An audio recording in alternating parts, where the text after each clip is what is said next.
Every single day, over 12 million cans of Red Bull are consumed around the world. It promises you wings, it promises you energy, it promises you an edge. But what if the most powerful thing Red Bull ever sold wasn't a drink?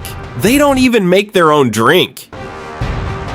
The story starts in 1982 on a business trip to Thailand. An Austrian marketing executive named Dietrich Mateschitz lands in Bangkok, exhausted from jet lag, and orders a local drink called Krating Dang, translated Red Bull. Within minutes, he claims, his jet lag was gone. Mateschitz partnered with the Thai manufacturer, reformulated the drink for Western tastes, and launched Red Bull in Austria in 1987. But here's what most people don't know. Before he spent a single dollar on the product, he spent everything on the story. Red Bull's marketing budget is legendary. In some years, they've spent over 30% of their total revenue, not on improving the drink, but on marketing. That's billions of dollars, making you feel something before you ever take a sip. Independent taste tests have repeatedly shown that people cannot reliably distinguish Red Bull from cheaper, generic alternatives. In one study from the University of Hertfordshire, participants rated the same drink as more effective when they were told it was Red Bull. Red Bull doesn't just sponsor events, they own events.